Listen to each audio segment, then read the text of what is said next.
오늘 이 아침 우리에게 주시는 하나님의 말씀 고린도전서 1장 10절에서 17절 말씀이 되겠습니다. 고린도전서 1장 10절에서 17절 말씀 한 목소리로 합독하시겠습니다.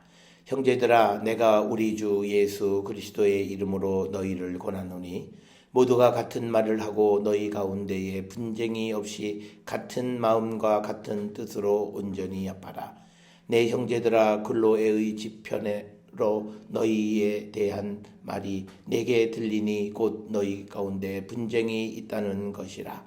내가 이것을 말하거니와 너희가 각각 이르되 나는 바울에게, 나는 아볼로에게, 나는 게바에게, 나는 그리스도에게 속한 자라 한다는 것이니 그리스도께서 어찌 나뉘었느냐? 바울이 너희를 위하여 십자가에 못 박혔으며 바울의 이름으로 너희가 세례를 받았느냐? 나는 그리스도와 가이오 외에는 너희 중 아무에게도 내가 세례를 베풀지 아니한 것을 감사하노니 이는 아무도 나의 이름으로 세례를 받았다 말하지 못하게 하려 함이라. 내가 또한 스데바나 집 사람에게 세례를 베풀었고 그 외에는 다른 누구에게 세례를 베풀었는지 알지 못하노라. 그리스도께서 나를 보내심은 세례를 베풀게 하려 하심이 아니요 오직 복음을 전하게 하려 하심이로되 말의 지혜로 하지 아니함은 그리스도의 십자가가 헛되지 않게 하려 함이라. 아멘. 오늘 우리가 함께 읽은 고린도전서 고린도전서에 있는 말씀 10절로부터 17절에 있는 말씀은 사도 바울이 글로에의 집에 있는 사람들을 편으로 이제 고린도 교회의 분열에 대한 소식을 접하고 그것에 대한 자기의 입장을 피력하는 것이 오늘 고린도전서 1장 10절에서 17절에 주시는 말씀이 되겠습니다. 따라서 오늘 주시는 이 본문의 말씀을 통해서 우리가 꼭 기억을 하셔야 되는 것은 믿음의 공동체는 나누어질 수가 없다. 그리고 특별히 사도 바울은 고린도전서 1장 13절을 통해서 그리스도께서 어찌 나누어질 수 있겠느냐라고 하는 그 반문을 합니다. 즉 예수 그리스도의 보혈로 십자가로 세례를 받아서 그래서 성령 안에 이루어진 교회 공동체가 분열되어진다는 것은 바울의 입장에서는 말이 되지 않는 것이다. 따라서 오늘날 우리가 살고 있는 세상 속에서 많은 분열이 나타나는 것은 성경으로 보면 그건 말이 안 되는 일이다. 사람들은 내가 옳고 너는 틀렸다 이런 주장들을 하지만 근본적으로 옳다고 주장하는 사람이나 그러니까 서로 양측 모두가 정말 내가 그리스도 안에서 세례받은 자이고 내 안에 성령이 계시는가를 돌아보셔야 돼요. 우리는 하나님의 말씀이 아무리 우리에게 뭐라 하더라도 자기 생각을 바꾸지 않는 이 교만함에서 벗어나지 않으면 우리는 하나님의 은혜를 받을 수 없습니다. 하나님께서는 우리에게 예수 그리스도를 통해서 그 모든 사람들을 구원해 주셨고 그래서 한 분 예수 그리스도의 대제사장직 그리고 그 제사장직에 의한 속죄죄로 우리를 속해 주셔서 이제 그 그리스도의 보혈로 속죄받은 자들은 하나가 될 수밖에 없다. 거기에다가 더더욱 우리를 연합하게 하고 하나 되게 하시는 성령을 우리에게 부어주셨다면 더더욱 우리가 분열되어지는 것은 말이 안 된다. 그래서 교회가 믿음의 공동체들이 분열되는 것은 성경의 원리로 보면요 성령 밖에 있는 거예요. 내가 성령 체험했단 말 하지 마셔야 돼요. 왜냐하면 성령 안에 있으면 나누어질 수가 없다라고 하는 것이 성경의 가르침이에요. 그러니까 우리는 인본주의적인 생각에서 사람이 어떻게 그럴 수 있느냐 이런 이야기들을 하는데 우리가 믿음을 갖는다라고 하는 것은 예수 그리스도를 우리가 주로 시인하고 고백하고 십자가를 믿는다라고 하는 것은 이제 내 자신의 육신이 죽고 이제 영의 몸을 입은 사람이 된다라고 하는 의미입니다.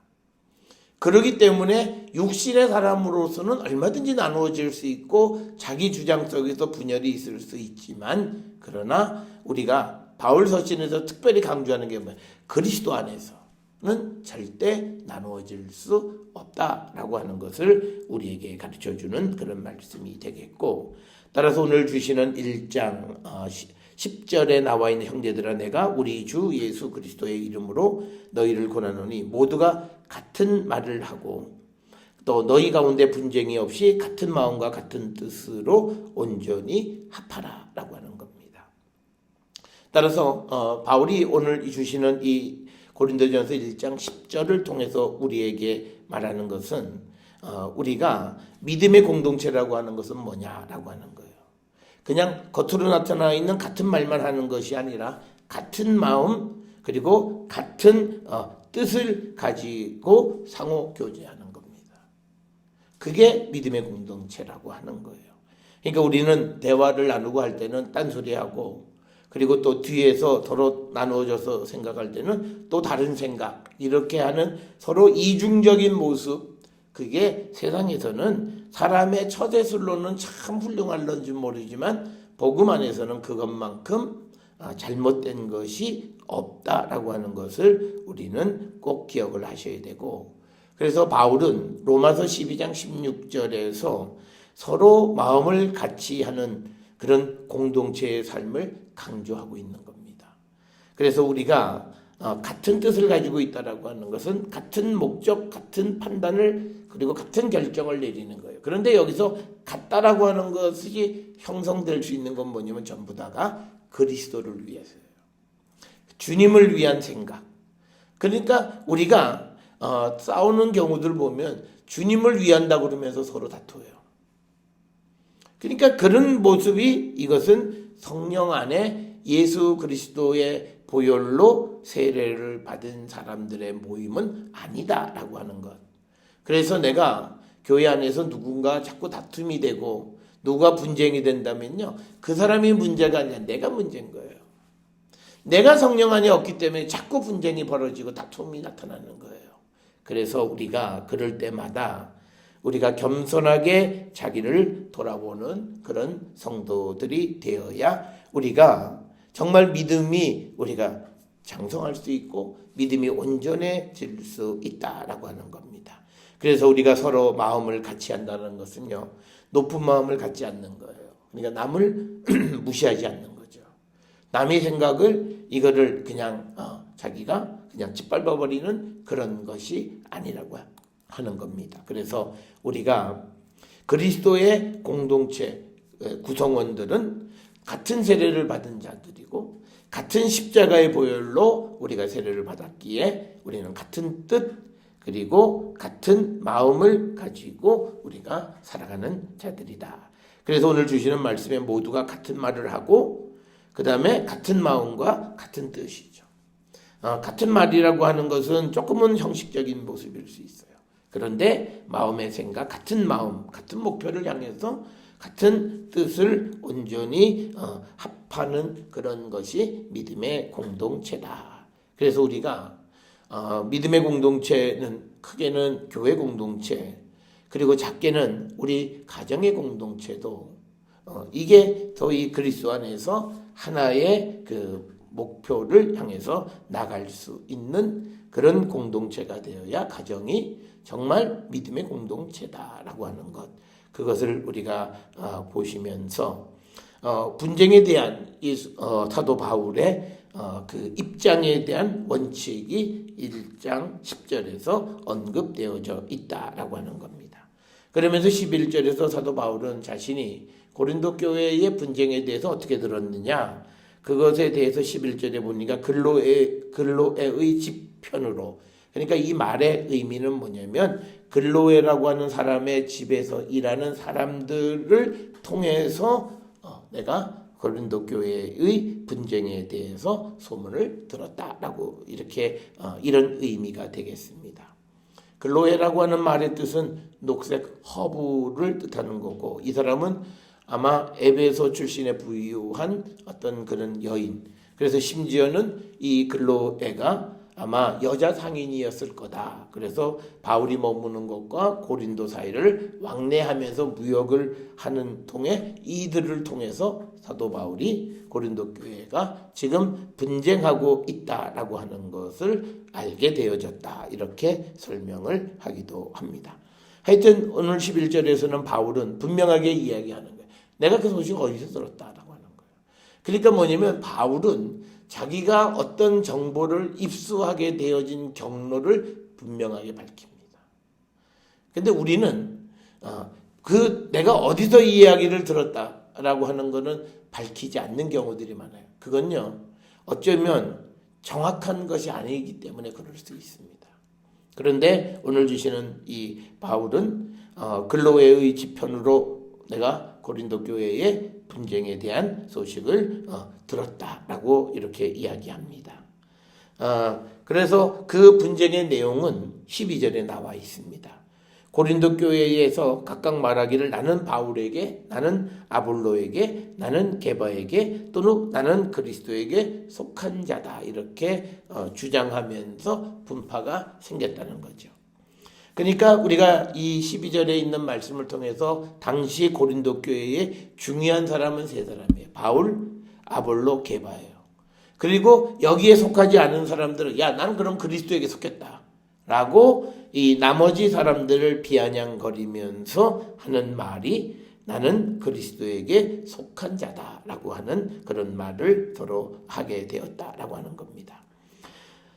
특별히 오늘 주시는 이 본문의 말씀에서 보게 되면 바울이 중요한 것은 바울이 이 고린도 교회를 세웠기 때문에 바울의 역할이 중요하지만 우리가 뒤에서 보게 되면 바울은 자기의 영향력이 고린도 교회에 지대하게 미쳐지는 걸 원치 않아요. 그래서 가급적이면 세례도 몇몇 사람 이외에는 세례를 베풀지 않아요.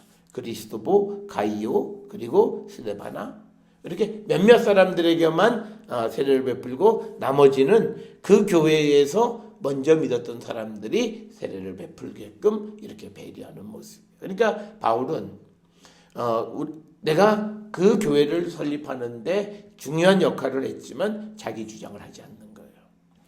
그래서 오늘날 우리가 많은 교회들이 해외에 있는 교회들을 세우고 선교지를 개척하고 매년 사람들 데려가서 가서 정말 봉사하고 정말 한다면 상관이 없지만요. 가서 영향력을 행사하기 위해서 찾아가는 일은 바람직한 거 아닙니다. 그냥 나는 그 교회를 세워주는 역할로 그걸로 끝내고 그 다음에는 그 교회 안에 있는 사람들에 의해서 자치적으로 운영되어질 수 있도록 해야 되는 그런 입장. 그럼에도 불구하고 바울은 이 고린도 교회를 세웠기 때문에 자기 의도와 관계없이 고린도 교회에서는 굉장히 중요한 인물로 여겨지는 건 또 사실이에요. 그래서 자기의 의도와도 관계없이, 그러니까 오늘 주시는 본문에서 1장 10절부터 17절에서 바울은 야, 내가 세례도 서너 사람밖에 주지 않는데 왜 거기에 내 이름이 왜 들어가냐, 이런 의도예요. 그래서 우리가 누구를 돕고 어떤 일을 행할 때 지속적으로 가서 간섭을 하는 건 좋지 않아요. 물론 필요한 물자를 제공하는 건 그거 하고 그냥 끝내야 돼요. 우리가 해외에 있는 선교사들을 보면 제일 어려운 게 자기를 후원하는 목사가 방문하면요, 자기의 모든 일을 놓고 그 사람 수발 들어야 돼요. 그건요, 복음을 전하는 일을 방해하는 일이에요. 그러니까 연만하면 찾아가지 않아야 돼요. 그냥 전달할 수 있는 물자가 있으면 물자 전달하고, 그 다음에 정말 봉사할 수 있는 의료 선교나 이런 거 할 수 있는 사람이 있으면 그 사람들 아주 소수 여원들만 가서 봉사하고 어떻게 하든지 그 교회의 영향력을 행사하지 않으려고 애써야 돼요. 그래도 오늘 이 본문 12절처럼 나는 바울에게 속했다라고 하는 말을 들을 수밖에 없는 그런 상황이에요. 그렇게 힘쓰고 그렇게 자기를 절제해도 그렇게 자기를 알지도 못하는 사이에 어떤 분파가 생겨나는 것이 사람의 이치이기 때문에 우리는 더더욱 교회의 하나됨을 위해서 조심하는 일을 해야 된다. 그래서 이 지금 12절에 이 고린도 교회에 적어도 셋, 넷 이상의 분파가 형성이 됐습니다. 특별히 아볼로는 우리가 잘 아는 아폴로 신이잖아요. 그래서 이 사람은 알렉산드리아 출신의 유대인으로서 예수님을 영접한 사람이에요. 그리고 그가 고린도에서 활동을 했고, 이 사실은 사도행전 18장 24절에서 27절에 보면 잘 기록이 되어 있고요. 특별히 사도행전 18장 24절부터 25절에 이 아볼로는 성경에 능통하고 언변이 좋은 자로 열심히 예수에 가는 것을 가르쳤던 사람이에요. 그런데 이 사람에게 문제는 그는 요한의 세례밖에는 알지 못한 자였다는 거예요. 자, 여기서 우리에게 중요한 거는요, 내가 하나님의 말씀을 많이 알고 그리고 또 내가 열심히 누구를 가르치고 하는 일들이 자기도 모르는 사이에 부정적 영향력을 끼칠 수 있다는 것을 항상 염두에 두고 살아야 돼요. 그게 우리가 재능을 나누거나 기부하거나 뭐 하는 모든 사람들이 염두에 두어야 되는 건 뭐냐면, 내가 누구를 돕고 하면서 내 이름이 뒤에서 흘러나오는 거, 그렇게 하면 안 되는 거예요. 그래도 그 사람을 중심으로 파가 생겨요. 오늘 주시는 이 본문에서 나는 아볼로에게 속했다라고 말하는 사람들이 생겨요. 그러니까 내가 아볼로에게 말씀을 받았고 아볼로가 가르쳐주는 걸 받은 거예요. 그러면 아볼로가 가르쳐주는 것을 받았던 사람들은 요한의 세례밖에 알지 못하니까 성령 세례에 대해서 알지 못하고, 그러면 그들은 지금 바울이 가르쳐준 복음하고는 조금 차이가 있을 거예요. 그러니까 서로 달라지는 거죠. 그러니까 그런 것들에 의해서 분열이 생겨나기 시작을 한다. 그러니까 뭐냐면 여기서 우리가 아볼로가 어떤 의도를 했냐 안 했냐를 떠나서 온전치 못한 것이 교회에 나쁜 영향을 끼친다는 거예요. 그래서 이 아볼로가 성경을 알지만 그러나 성령의 세례를 알지 못하고 세례 요한의 세례밖에는 알지 못하는 자였기 때문에 그가 한 일들은 결국은 교회에 나쁜 영향을 끼치게 된다라고 하는 거예요. 오늘날 우리가 성경을 조금 알아도 모든 사람이 성령 안에서 우리가 알지 못하면요, 내가 아는 것 때문에 교회가 분열되고 교회에 분열까지는 안 가더라도 나쁜 영향을 끼치는 거 아닌가, 이건 정확하게 우리가 점검해 볼 줄 아셔야 돼요. 뭐 나는 좋은 의도, 아볼로도 사람들에게 자기가 아는 성경을 가르쳐 줄 때 교회가 이렇게 나누어지라고 가르쳐 주진 않았을 거예요. 그런데 그가 가르치는 것이 제대로 되지 못한 것이었기 때문에 결과는 나쁜 열매를 맺는 거예요. 그러니까 바울이 주는 하나님께로부터 받은 복음을 전해주면 좋은 열매가 맺는 거예요. 그게 좋은 열매밖에 없네요. 그런데 이 아볼로가 자기가 섣부른 말을 하는 거예요. 세례 요한의 세례밖에는 알지 못하면서 마치 다 아는 것처럼 얘기하는. 그러니까 오늘날 우리가 평신도를 가르치는 것에서의 문제점은 바로 이거예요. 성경 전체를 알지 못하면서 한 부분만 보고 이게 전부 다 이단들이 거기서 생기라는 거예요. 그래서 열정은 좋고 의도하지는 않았지만 그게 온전한 것이 아니면 그것은 나쁜 열매와 영향을 줄 수 있다라고 하는 것을 우리가 염두에 두고 우리가 모든 것에 조심하는 자가 되어야 한다는 거예요. 그래서 이 지금 아볼로에게 속한 사람들이 등장을 했고, 그 다음에 또 이건 우리가 잘 아는 베드로에게 또 속한 사람이에요. 자, 그러니까 이게 보세요. 이게 또 지역적으로도 보면 아주 재밌는 현상이에요.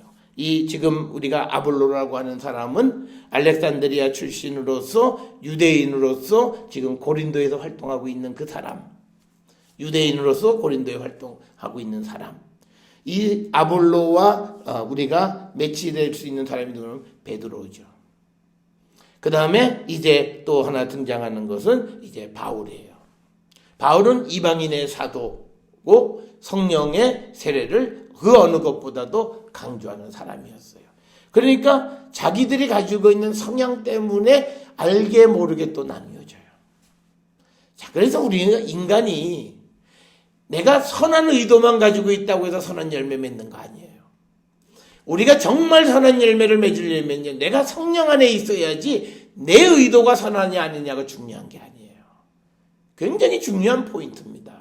그래서 우리가 그리스도의 일을 감당하려고 할 때 내 의도보다 훨씬 더 중요한 것은 내가 성령 안에 있어서 그 성령에 의해서 어떤 일을 할 때에 그것이 그리스도에게, 하나님에게 좋은 영향을 끼치고 또 성도들에게도 좋은 영향을 끼치는 것이다 라고 하는 겁니다. 그렇게 되니까 바울도 아니고 아볼로도 아니고 게바도 아니고 그냥 변두리에 있던 사람들이 야 그럼 뭐냐 우리는 그리스도에게 속했다. 그러니까 그리고 또 자기들끼리 또 자기들의 발을 만들어가는 것을 보게 됩니다. 그래서 아마 고린도 교회는 누가 세례를 주었느냐에 의해서 아마 나누어졌던 것 같아요. 그런 상황 속에서 13절에서 바울이 그리스도께서 어찌 나뉘었느냐. 야 바울이 너희를 위해서 십자가에 못 박혔냐? 바울의 이름으로 세례를 줬냐? 아볼로가 십자가에 달렸냐? 아볼로의 이름으로 세례를 줬냐? 또 게바가 너희를 위해서 십자가에 달렸냐? 게바의 이름으로 세례를 베풀었냐? 우리는 다 그리스도의 세례를 받은 사람인데 왜 그렇게 나누어지냐라고 하는 분파주의를 공격하는 바울의 말씀이 오늘 주시는 13절에 있는 말씀이 되겠습니다. 그래서 이 13절의 말씀은요, 교회 공동체를 분열시키는 자는 그리스도를 나누는 사람이라는 거예요. 그러니까 굉장히 무서운 얘기예요. 그러니까 우리가 오늘날 우리가 보는 주변의 많은 그 환경 속에서 교회들의 분란, 또 교회들이 어떤 분쟁 속에 휘말리고 뭐 그러는 모든 것들이 결국은 그리스도를 나누는 꼴이 되는 거예요. 왜? 한쪽에 있는 사람은 예수님이 자기 편이라고 그러고 또 다른 쪽에 있는 사람은 예수님이 자기 편이라고 그래요. 그러면 예수님은 한쪽에 보면 나쁜 놈 편이고 한쪽에 보면 좋은 사람 편이에요. 그러니까 우리가 예수님이 나쁜 사람 편이 될 수가 없잖아요. 그런데 우리가 그렇게 나누어짐으로 인해서 그리스도의 영광을 가리는 것은 말할 것도 없고 우리의 믿음 그리고 모든 것이 바람직하지 않다. 그래서 우리가 그리스도의 이름으로 세례를 받은 믿음의 공동체는 어떤 이유로도 나뉘어질 수가 없어요. 나뉘어진다면 강제로 아마 탄압을 받아서 여기 있는 사람들 반 떼서 어디로 강제로 이주시키거나 그러지 않는 이상은 결코 나누어질 수가 없다라고 하는 거예요. 그래서 오늘 주시는 이 13절에 있는 바울의 이 말은 굉장히 강력하게 분파주의를 비판하는 그런 말이에요. 너희들이 그렇게 말하고 하는 것은 예수님을 나눈 것과 똑같다. 그게 말이 되냐? 라는 그 강한 어조의 비판의 말씀이면서 그리고 14절로 16절에서 바울은 자신이 이 고린도 교회에서 세례 준 사람이 그렇게 많지도 않다라고 하는 거예요. 그래서 14절에 보면 그리스도, 가이오, 그 다음에 내가 아무에게도 세례를 베푸는 기억이 없고 또 16절에 보게 되면 내가 또한 스데바나 집 사람에게 세례를 베풀었고 그 외에는 다른 누구에게 세례를 베풀었는지 알지 못하노라. 그러니까 이 얘기예요. 지금 이 편지 내용을 보면 맨 처음에 나는 그리스도 가이오 외에는 아무에게도 세례를 베풀지 않았다. 그러면서 나는 이것을 하나님 앞에 감사하고 내 이름으로 세례를 받았다는 말을 듣지 않기 위한 것이다 라고 글을 쓰다가 보니까 하나가 더 생각나는 거예요. 그러니까 16절에 이어서 스데바나 집사람에게 세례를 베풀었다. 바울의 서신은 편지이기 때문에 오늘날처럼 지었다 썼다 하는 것이 그렇게 용이하지 않는 시대예요. 왜냐면 이것을 어디에다가 양피지나 어디에다가 편지를 쓰고 이거를 잉크로 쓴 거를 지우려면 굉장히 어려운 작업이에요. 그렇기 때문에 어떤 내용을 쓰고 그 다음에 가다가 또 다시 생각나면 중간에 삽입하는 부분들이 많아요.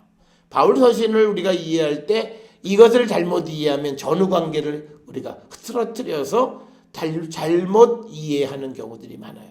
이건 바울의 방식이고 이것은 편지를 쓸 때 바울이 먼저 어디에다가 예비로 글을 써놓고 글을 다시 베껴 썼다면 그가 모든 것이 일목요연하게 잘 되어 있지만 그렇게 쓴 게 아니라는 거예요.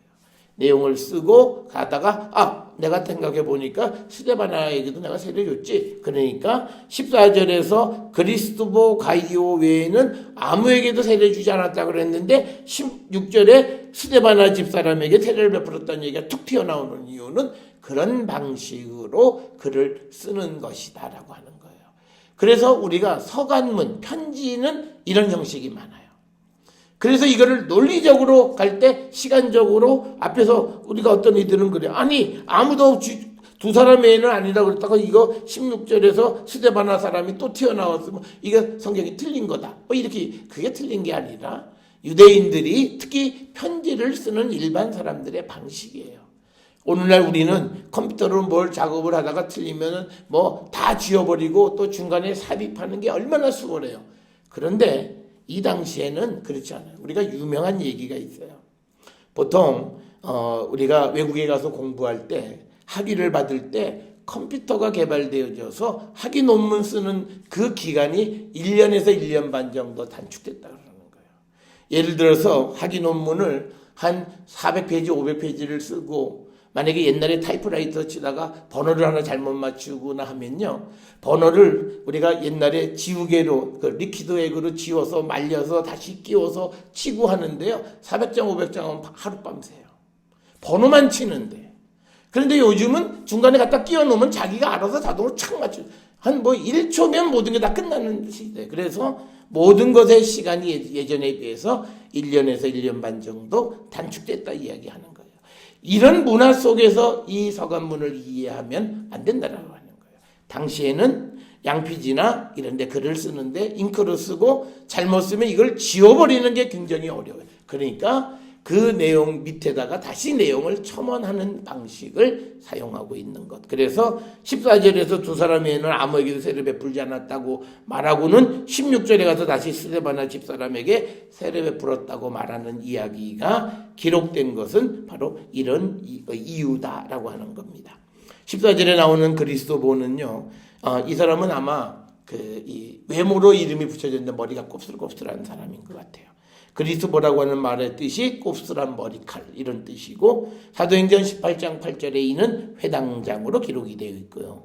또 가이오는 로마서 16장 23절에 보면 바울이 고린도에서 그의 집에 머물면서 거기에서 교회를 세웠다 이렇게 기록이 되어져 있고 그래서 바울이 초기에 고린도에서는 일부 사람들에게만 세례를 베풀고 나머지는 그 공동체 안에서 굉장히 중요한 거예요. 우리가 어디 가서 선교할 때요. 우리가 한국에서 모든 걸 다 해주는 건 좋은 방법이 아니에요. 필요한 것, 기본적인 건 우리가 돕고 협력하지만 그러나 나머지는 안에서 전부 다 자기들이 할 수 있게끔 옆에서 돕는 일을 해야 돼요. 그래서 그 교회의 현지인들에 의해서 모든 것이 이루어질 수 있도록 해야 된다라고 하는 겁니다. 자, 그러면서 오늘 이 고린도 교회에 대해서 마지막 17절에서 그리스도께서 나를 보내시면 세례를 베풀게 하려 하심이 아니다. 오직 복음을 전하게 하려 하심이로되 말의 지혜로 하지 아니함은 그리스도의 십자가가 헛되지 않게 하려 합니다. 그러니까 이 고린도 교회가 우리가 앞에서 우리가 기억하시는 겁니다. 사도 바울이 이 고린도 교회 사람들에게 5절에 모든 언변과 모든 지식에 풍족하게 되어진 것을 하나님 앞에 감사한다고 기도했어요.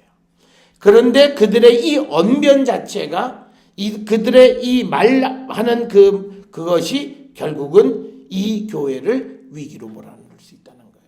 그래서 바울은 내가 말의 지혜로 이 어떤 말로 논리로만 복음을 전하는 것이 아니라 내가 전하는 것은 그리스도의 십자가를 내가 전하는 것이다 라고 하는 겁니다. 그래서 우리가 하나님에게 또는 세상 사람들에게 복음을 전하는 것이 나의 내가 말을 잘하고 내가 뭐 지식이 많고 그걸로 전하는 것이 결코 아니라 십자가의 능력과 십자가에 있는 하나님의 사랑으로 복음을 전하는 것임을 분명하게 가르쳐주는 거예요. 그래서 여기서 이 바울은 고린도 교회 사람들이 언변, 웅변술, 당시의 그리스 문화 속에 있는 그런 것들의 장점들을 그냥 부각하면서 그것에 의해서 복음이 변질되어지고 십자가의 능력이 훼손되어지는 그런 상황 속에서 내가 그 복음을 전하는 것은 말의 지혜가 아니라 십자가, 그리스도의 십자가로 십자가의 능력, 십자가의 도를 전하는 것임을 분명하게 말하고 있습니다. 오늘 주시는 이 본문의 말씀을 통해서 우리가 복음을 전할 때 정말 성령의 능력 안에서 십자가의 능력으로 복음을 전하려고 하는 건지, 아니면 우리의 말재주를 통해서 우리의 어떤 지식을 통해서 복음을 전하려고 하는 것은 아닌지 우리가 한 번쯤 돌아보는 자들이 되었으면 합니다. 오늘 주시는 본문의 말씀을 통해서 우리가 그리스도로부터 세례를 받은 자는 결코 나뉘어질 수 없다라고 하는 이 말씀이 우리의 가장 중요한 삶의 원리가 되어야 되고, 그리고 우리가 복음을 전하는 것은 세상의 지혜로, 말의 지혜에 있지 아니하고 십자가의 능력에 있다라고 하는 것을 다시 한번 이야기하는 것이 오늘 주시는 말씀이 되겠습니다. 오늘 주시는 말씀을 통해서 우리가 그리스도의 십자가를 생각하면서 교회의 연합, 그리고 복음을 세상에 전하는 일에 앞장서는 우리 모두가 될 수 있기를 주의 이름으로 축원합니다.